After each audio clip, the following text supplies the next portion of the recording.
이삭이 야곱과 에서에게 축복을 했다 이렇게 이제 히브리서에 말씀했는데 그 축복의 내용이 이제 27장에 나와요. 27장에 나오는데 25장을 한번 25장 21절에서 23절까지를 한번 읽어보겠습니다. 시작. 이삭이 그 아내가 잉태하지 못함으로 그를 위하여 여호와께 간구하며 여호와께서 그 간구를 들으셨으므로 그 아내 리브가가 잉태하였더니. 자, 이삭이 믿음 좋죠. 그러니까 오늘 어제 얘기했지만 이제 덜해서 묵상을 하고 이렇게 했는데 이제 이 하나님 앞에 기도를 했더니 리브가가 잉태를 했다. 그 결혼한 지가 오래됐는데 잉태를 안 하니까 그러니까 하나님 앞에 이제 기도를 했더니 잉태를 했는데 쌍태를 잉태를 했어요. 그다음 아이들이 그의 태 속에서 서로 싸우는지라 그가 가로되 이 같으면 내가 어찌할꼬 하고 가서 여호와께 묻자온대. 그 리브가도 이제 하나님 앞에 가서 배가 아프니까 내가 이래가지고 어떻게 살겠나 그래서 이제 하나님 물어봤다. 그러니까 그다음 여호와께서 그에게 이르시되 두 국민이 내 태중에 있구나. 두 민족이 내 복중에서부터 나누이리라. 이 족속이 저 족속보다 강하겠고 큰 자는 어린 자를 섬기리라 하셨더라. 두 아멘. 국민이 있다. 두 국민이 그 리브가 뱃속에 두 국민이 들었대요. 그래가지고 이제 큰 자와 작은 자가 이제 서로 다투고 싸우는데 결국에 가서는 이제 큰 자가 작은 자를 섬기 어린 자를 섬기게 된다. 그랬단 말이에요. 이것이 이제 이삭이 하나님 앞에 기도해서 응답을 받아서 이제 낳은 아들인데, 자 그런데 이제 오늘 본문을 보면은 이삭이 그러면 축복을 해야 되겠는데, 그래서 이삭은 이제 에서를 사랑하고 리브가는 또 야곱을 사랑하고, 그런데 이제 하나님이 벌써 계획이 복중에서부터 나누어지잖아요. 복중에서. 그러니까 하나님께서 벌써 야곱을 뱃속에 있을 때부터 선택을 해본 거죠. 그래서 이걸 갖다 이제 로마서 9장에서는 선을 알고 모르고 하기 전에 복중에 있을 때 야곱을 하나님이 사랑해서 선택을 했다. 이렇게 말씀하고 있죠. 그러니까 이제 이 이삭은 아무리 에서한테 축복을 하려고 그랬는데 하나님의 계획이 그렇게 되어 있기 때문에 꼼짝없이 속아가지고 야곱에게 축복을 하고 말았죠. 그러니까 이제 이것이 다 하나님의 섭리로 이루어지는 것이다. 그 이제 야곱에게 축복을 했는 내용을 오늘 본문을 다시 돌아가서 보겠습니다. 27절에 보면은 야곱이 자기는 형하고 이 몸매가 달라요. 그리고 옷도 자기는 자그만한데 자기 형은 옷도 큰 옷이죠. 그래서 이제 옷을 자기 형님 옷을 갈아입고 들어가는 거죠. 그래서 이제 자기 형님은 또 털이 막 부실부실 많이 나가 있기 때문에 자기는 매끈매끈하니까 아버지가 이제 눈이 어둡지만 그 눈이 어두운 것도 하나의 섭리가 있단 말이에요. 눈이 밝으면은 이놈 자식 야구에 들어왔고 쫓아내보잖아요. 그러니까 이제 그 눈이 어두운 것도 다 하나님의 섭리가 있는데, 그래서 이제 몸에 이제 그 옷을 갈아입고 가니까 이제 아버지가 이제 야곱 보고 가까이 오너라, 이제 가까이 와서 이제 입을 맞추면서 냄새를 맡아봤어요. 이게 진짜 에서냐 야곱이냐 냄새 맡아보니까 에서 냄새가 난단 말이에요. 그러니까 그 옷의 향취를 맡고 그에게 축복했다 그래요. 옷의 향취를 맡고. 그래서 여기에 이제 야곱이 자기 형 에서의 옷을 갈아입었다 하는 이 내용이 우리 영적으로 우리도 예수님이 우리 형님 아닙니까? 그러니까 우리도 이제 하나님 앞에 복을 받으려면은 우리 자신은 복 받을 자격이 없고 형님 옷을 입어야 돼요. 예수님 옷을 갈아입어야 된다 말이에요. 자, 그래서 로마서를 한번 보겠습니다. 로마서 13장 14절을 보면은 예수를 옷 입어라 그랬죠. 시작. 오직 주 예수 그리스도로 옷 입고 정욕을 위하여 육신의 일을 도모하지 말라. 아멘. 주 예수 그리스도로 옷 입어라. 그러니까 이제 내 옷을 그대로 입고 가서는 하나님 아버지의 축복을 받을 수가 없고 예수님의 옷을 입고 가면은 나는 안 보시고 예수님을 보시고 축복을 해주신다는 거죠.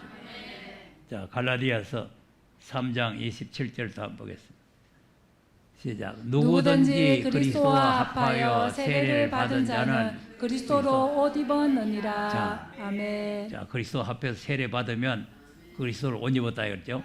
그러니까 이제 우리가 세례 받은 성도들은 예수의 옷을 입은 사람들. 예수의 옷을 입은. 그러니까 이제 세례 받은 사람들은 아까 이제 정욕의 일을 도모하지 마라 그랬잖아요. 육신의 일을 떠나서 새 사람이 되는 거죠. 새 사람. 자, 그런데 이제 그 옷에서 향기가 났다. 향기가. 자, 그러면 고린도 후서 2장을 한번 보겠습니다. 15절. 이자 우리는 구원 얻는 자들에게나 망하는 자들에게나 하나님 앞에서 그리스도의 향기니. 자, 그리스도의 향기라고 아멘. 그랬죠. 그러니까 이제 우리 몸에서 그 그리스도의 향기가 왜 그러냐면 예수를 옷 입었으니까 예수의 옷의 향기가 나가게 돼 있다.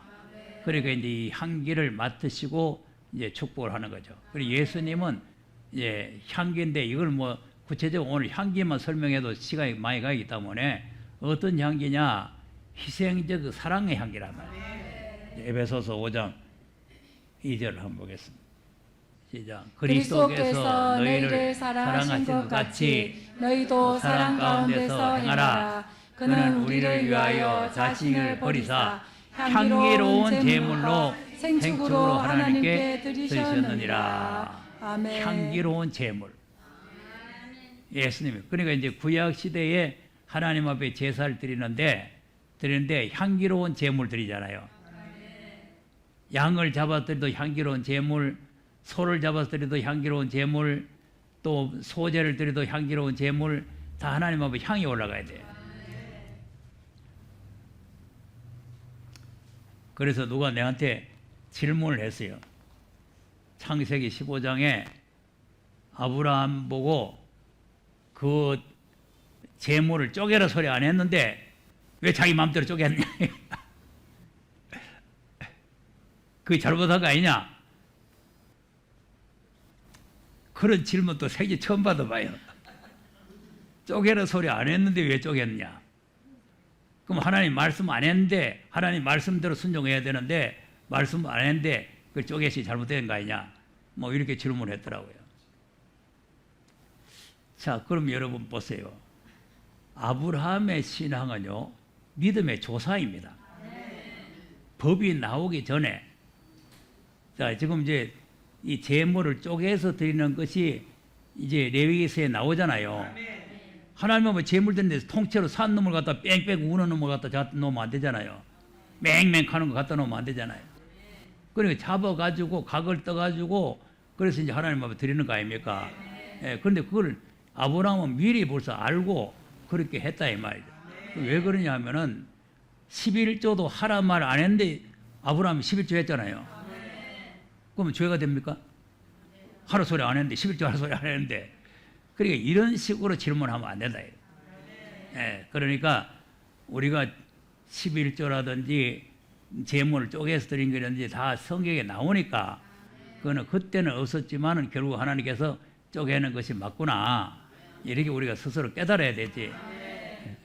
나는 뭐 만물 박사는 아니잖아요. 그러니까 그런 걸 자꾸 그걸 이상한 거를 자꾸 이렇게 질문하면은 그건 안 되는 거예요. 그 질문 자체가 잘못된 거죠. 예, 그러니까 이제 하나님 앞에 우리가 예물을 드릴 때에 향기로운 제물을 드려야 된다. 그러니까 향기로운 제물을 드리려니까 쪼개가지고 각을 떠서 그러니까 이제 하나님께서 그걸 기뻐했다는 증거가 뭐냐면은 횃불이 지나가는데 쪼갠 고기 사이로 지나갔잖아요. 그래서 하나님 응답을 하신 거죠. 네. 그런데 새는 안 쪼개니까 횃불이 지나가는 게 아니라 솔개가 내려왔잖아요. 그러니까 우리가 하나님 앞에 우리 자신을 쪼개야 된다. 그래서 하나님 앞에 제물이 돼서 하나님 앞에 향기로운 제물을 드려야 된다.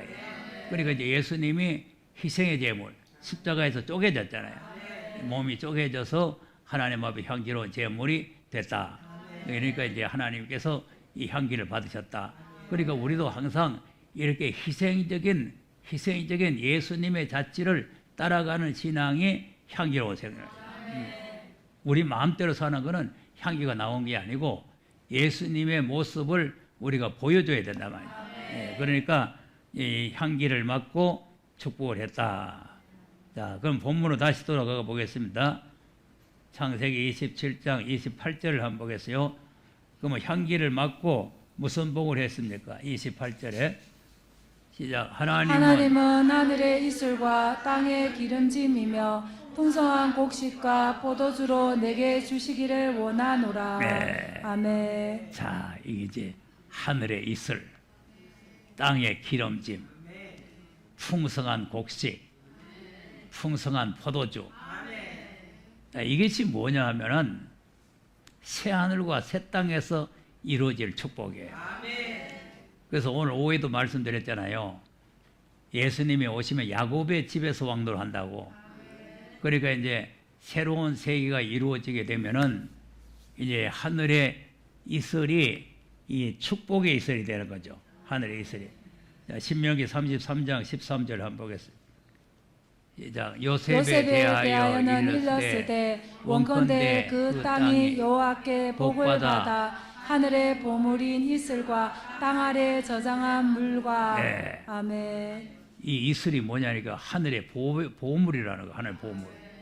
그러니까 이제 하늘의 보물인 이슬. 그러니까 우리가 그냥 채소밭에 내리는 그런 이슬로만 생각할 것이 아니고 하나님의 보물이라. 그런 이슬이 이제 새하늘과 새 땅에 내려오는 거죠. 스가랴서 8장 12절을 한번 보겠습니다. 스가랴서 8장이 새하늘과 새 땅에서 이루어질 내용인데 시작. 곧 평안한 추수를 얻을 것이라. 포도나무가 열매를 맺으며 땅이 산물을 내며 하늘은 이슬을 내리리니 내가 이 남은 백성으로 이 모든 것을 누리게 하리라. 아멘. 그러니까 평안한 추수. 평안한 추수. 그러니까 이제 평화의 나라에 들어가서 평화의 추수를 한다는 거죠. 그러니까 새하늘과 새 땅에도 농사 짓고 하는 거 아닙니까? 그러니까 거기에 이제 내리는 모든 이슬이 다 보배로운 이슬이 되는 거죠. 보배로운 이슬이 돼서 그 이슬을 맞고 모든 열매를 맺게 되는 거죠. 그냥 하늘이 이슬을 내리니 이 남은 백성이 이 모든 것을 누린다는 거죠. 그러니까 열매를 맺고 산물을 내고 하늘에서는 이슬이 내리고 이를 이제 새로운 세계. 이것이 이제 남은 백성. 심판할 때 심판 안 받고 남은 백성이 이 모든 것을 누릴 수가 있다. 그러니까 이제 그리고 이제 야곱에게 그때 이제 창세기 때 축복을 했지만 새 하늘과 새 땅에서 이루어질 게 미리 다 축복이 된 거죠. 그러니까 이제 그 나라에는 이슬만 내리는 것이 아니라 이제 양식도 내리고 양식이 풍성. 우리가 제복기도 때 지금 이사야 30장 보면은 양식이 풍성해가지고 이제 짐승들도 막 알곡을 먹는다는 거 아닙니까?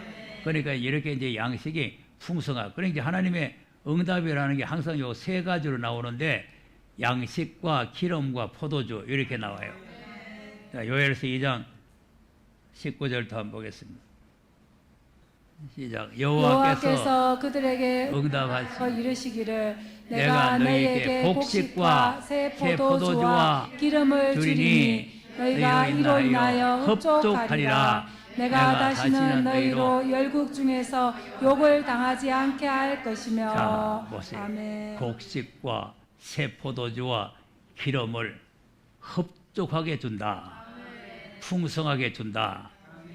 이게 항상 이제 이렇게 따라다니는데 이제 오늘 본문에서는 따로따로 조금 설명이 돼요. 왜 그러냐면은 이슬이 있고 그 다음에는 땅에 기름짐이 있죠. 땅에 기름짐. 그래서 이제 기름진 땅이라는 게 젖과 꿀이 흐르는 땅이란 말이에요. 젖과 꿀이 흐르는 땅이 기름진 땅이라.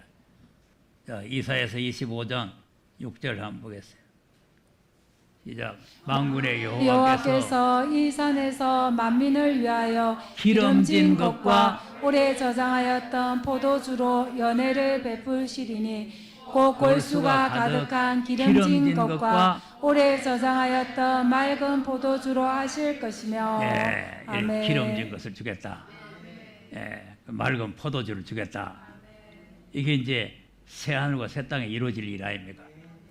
그러니까 하나님께서 이제 예표적으로 가나안 땅을 앞으로는 이 전체가 기름진 땅이 되는데 요걸 기름진 땅을 해가지고 이스라엘 백성에게 준 거예요.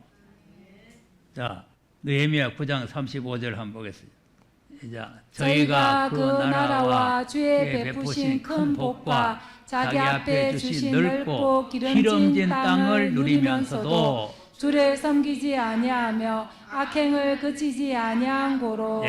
아멘. 기름진 땅의 복을 누리면서도 하나님을 섬기지 아니하고 우상을 악행 아니하다. 그러니까 이제 그 땅은 적과 꿀이 흐르는 땅이라 그랬잖아요. 그러니까 적과 꿀이 흐르는 땅이니까 그게 이제 젖이 흐른다는 젖이 바로 기름진 것이다. 그래서 이제 이사야서 5장에도 기름진 땅에 극상부 포도를 심었다. 그래서 그걸 이제 그때 당시 이스라엘 백성들이 하나님 앞에 축복받아 들어간 땅을 기름진 땅이라 이렇게 말하네요. 그거는 이제 모형적이고 예표적인 나라고 이제 예수님이 오셔서 이 기름진 땅을 우리에게 주시는 거죠. 그러니까 이제 이 나라에 가서 우리가 하나님께 영광을 돌리게 된다 하는 거예요. 그러니까 이게 모형적인 나라가 있고 실제적인 나라가 있다. 실제적인 나라가 요엘서 3장 17절에서 또 한번 보겠습니다. 시작. 그런즉 너희가 나는 내 성산 시온에 거하는 너희 하나님 여호와인 줄 알 것이라. 예루살렘이 거룩하리니 다시는 이방 사람이 그 가운데로 통행하지 못하리로다. 그러니까 예루살렘이 거룩해지고 아멘. 다시 이방 사람들은 언실점 못한다 그 말이죠. 그러니까 이제 구속함을 받은 사람들만 들어간다. 그다음 그날에 산들이 단 포도주를 떨어뜨릴 것이며 작은 산들이 젖을 흘릴 것이며 유다 모든 시내가 물을 흘릴 것이며 여호와의 전에서 샘이 흘러나와서 시딤 골짜기에 대리라. 아멘. 보세요. 산들에서 단 포도주가 나오고 작은 산들에서 젖이 흘러나온다는 거 아니에요. 이 젖이 바로 기름진 젖과 꿀이라는 땅에 이제 이런 축복의 나라가 오는데, 자, 거기 오려면은 예수님이 오셔서 악을 멸하고 선을 택해서 이루어지는 나라가 돼야 돼요. 이사야서 7장 14절을 보겠습니다. 자, 그러므로 주께서 친히 징조로 너희에게 주실 것이라. 보라, 처녀가 잉태하여 아들을 낳을 것이요 그 이름을 임마누엘이라 하리라. 그럼 예수님이 오시는 거죠? 처녀가 잉태해서 아들 낳는데, 그런데 이걸 초림으로만 끝내보면 안 돼요. 그다음 그가 악을 버리며 선을 택할 줄 알 때 미쳐 뽀토와 꿀을 먹을 것이라. 이 뽀토와 꿀을 먹는 것이 젖과 꿀이 흐른다. 그러니까 이제 처녀가 잉태해서 낳는 그분이 악을 버리고 악을 심판하고 선한 사람들 택해가지고 남은 자가 되게 해서 이 뽀토와 꿀을 먹게 한다는 거 아니에요. 이 뽀토와 꿀을 먹는 사람은 남은 자가 먹는 거예요. 아무나 먹는 게 아니고. 그러니까 이제 이거는 간단하게 한 절에서 설명을 하고 있지만은 여기 이제 계속 이제 이사야에서 설명하는 게 이 나라가 올 거를 말하잖아요. 그러니까 이제 예수님을 통해서 이 젖과 꿀이 흐르는 땅이 이루어진다. 그래서 이제 야곱에게 네 땅이 기름지다, 기름질 것이다 이렇게 말하고, 그리고 풍성한 곡식이 나온다는 거죠. 그러니까 이제 곡식이 풍성해진다. 자, 예레미야 31장 12절 한번 보세요. 시작. 그들이 와서 시온의 높은 곳에서 찬송하며 여호와의 은사 곧 곡식과 새 포도주와 기름과 어린 양의 떼와 소의 떼에 모일 것이라. 그 심령은 물된 동산 같겠고 다시는 근심이 없으리로다 할지어다. 아멘. 자, 보세요. 뭐 곡식이 풍성하고 뭐 새 포도주가 넘치고 뭐 기름과 어린 양이 때때로 모여드니까 마음이 얼마나 기쁜지 물된 동산 같다는 거 아닙니까? 그러니까 이제 이거 지금 예레미야서 우리가 새벽에 이제 읽었는데 30장 23절도 한번 보세요. 이사야 30절. 이제 내가 땅에 뿌린 종자에 주께서 비를 주사 땅 소산의 곡식으로 살찌고 풍성케 하실 것이며 그날에 너의 가축이 광활한 목장에서 먹을 것이요. 네, 아멘. 그러니까 뿌린 종자에 하나님께서 적당한 비를 내리시고 이슬 내리시고 그렇게 하니까 곡식이 살찌고 풍성해지고, 예, 그래서 이제 가축들도 이런 곡식을 먹는다는 거 아니에요. 그다음 밭가는 자와 어린 나귀도 키와 육지장으로 까부르고 맛있게 한 먹이를 먹을 것이며. 네. 아멘. 그리고 이제 이렇게 곡식이 풍성해지는 시대가 온단 말이에요. 왜 그렇게 풍성해지느냐 하니까 26절에 해가 7날의 날같이 된다는 거죠. 27절. 여호와께서 그 백성의 상처를 싸매시며 그들의 맞은 자리를 고치시는 날에는 달빛은 햇빛 같겠고 햇빛은 7배가 되어 7날의 빛과 같으리라. 네. 아멘. 그러니까 달빛은 햇빛 같고 햇빛은 7배가 된다. 그러니까 7배가 된다는 말은 뭐 7배가 뭐 돼가지고 막 크게 된다는 말이 아니고 완전한 치료의 광선이 된다. 그래서 이제 말라기 4장에 치료하는 광선이 떠오른다는 거니까 이게 이 햇빛을 한재를 받지 않는 거죠. 그러니까 햇빛이 이제 완전해지기 때문에 이제 아무리 햇빛을 쬐어도 한재를 받지 않고 곡식이 잘 때는 그런 나라가 이루어진다. 그것이 이제 곡식이 풍성해진다는 거죠. 자, 아모스 9장 13절도 한번 읽어보세요. 여호와께서 가라사대 보라 날이 이를지라 그때 밭가는 자가 곡식 빼는 자의 뒤를 이으며 포도를 밟는 자가 씨 뿌리는 자의 뒤를 이으며 산들은 단 포도주를 흘리며 작은 산들은 녹으리라. 자, 그러니까 씨 뿌린 자의 뒤를 계속해서 막 거두고 심고 연결이 되니까 곡식이 풍성해지겠죠. 예, 그러니까 이제 이런 시대가 이제 우리에게 오고 있다. 그래서 이제 야곱에게 축복한 축복이 바로 우리에게 축복한 내용이고 예수 그리스도를 통해서 이루어져야 될 야곱의 나라를 설명하는 거죠. 그러니까 이제 그때 당시에는 야곱한테 이제 축복을 했지만 결국 이것이 지금 그때 당시에 이루어지는 게 아니라 멀리 내다보는 거죠. 원시하는 거죠. 아브라함 보고 고향 떠나서 지시할 땅으로 가라 하니까 그 지시할 그 땅이 아는 게 아니고 새하늘과 새 땅이잖아요. 그러니까 이제 야곱도 축복하는 게 그 당시 뭐 야곱이 뭐 복 받으라는 그런 내용이 아니라 이제 예수 그리스도를 통해서 우리가 누려야 될 그 복을 미리 말씀을 하시는 거죠. 그러니까 이제 여기서 이제 포도주라든지 이 포도주 아까 읽었잖아요. 자, 이사야서 25장 6절 다시 한번 읽어보세요. 이 나라에 들어가서 이제 이 포도주와 이런 거 이제 기름을 마시게 되면은 영원히 죽지 않는 그런 사람으로 변화가 되는 거죠.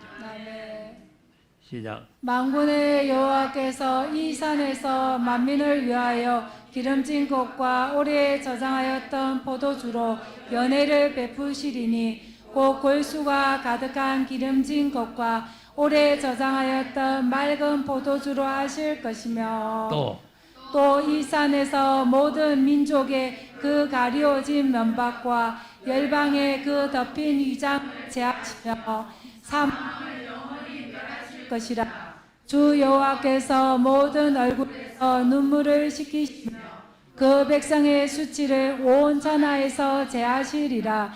여호와께서 이같이 말씀하셨느니라. 네, 이건 아멘. 사망을 영원히 없애는. 그러니까 지금 우리는 이 땅에서는 음식을 먹으면 나이가 자꾸 들고 늙어가고 병 들어가고 죽어가지만 그 나라에서 마시는 이 포도주와 곡식은 점점 젊어지고 그리고 사망 영원히 없어지는 그런 나라가 이루어진다는 거예요. 그것이 7날의 날 같다는 것이 바로 그런 내용이에요. 그러니까 여기서 이제 오래 저장됐던 포도주를 우리에게 연회를 베풀어서 잔치를 벌린다 이거죠. 잔치. 그러니까 예수님께서도 이 날이 올 거를 미리 말씀했잖아요. 네. 그러니까 이제 이 축복의 내용이 너무 많기 때문에 우리 그것까지 하겠습니다. 우리가 이런 야곱의 축복을 받아야 될 줄로 믿으시기 바랍니다.